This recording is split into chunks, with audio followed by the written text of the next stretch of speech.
Welcome to my safe haven.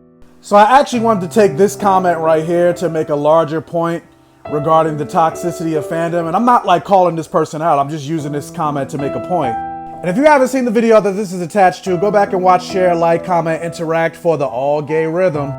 But I think it's easy to just pinpoint and criticize Star Wars fans and say, oh, it's just the Star Wars fans that are toxic. Because I've seen a couple of those comments in the video that I made. And by just pointing to Star Wars fans and say, oh, it only exists over there, that's not really addressing the problem. Like, there's a lot of toxicity in fantasy sci-fi fandom. It's not just Star Wars.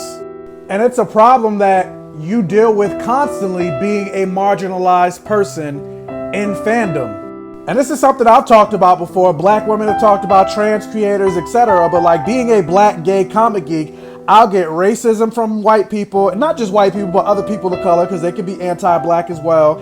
And then I also get homophobia from everybody. And sometimes it's exhausting. Like, I don't always want to talk about black representation, the lack of queer representation, fighting for the cause, anti-racism, down with the straight agenda. Like, can I just be a nerd and enjoy fantasy?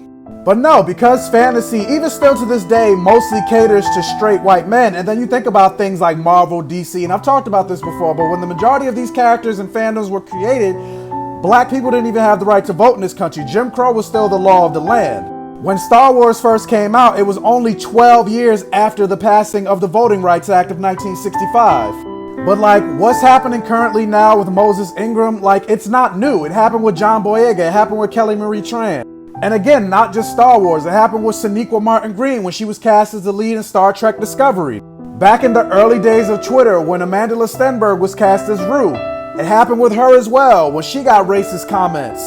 And it's not even just the racism, sexism, homophobia that needs to be addressed within fandom too. It's also the sense of entitlement, because for those of you that don't remember, The Last of Us 2, the video game, and spoilers for that, but that's been out for a while, but fans didn't like that they killed one of their beloved characters, Joel, and so what did? They sent death threats to the actors, as if the actors wrote the story. And then even if they did write the story, it's their story to tell, it's not yours. If you don't like it, don't play the fucking game. Why are you sending death threats to actors?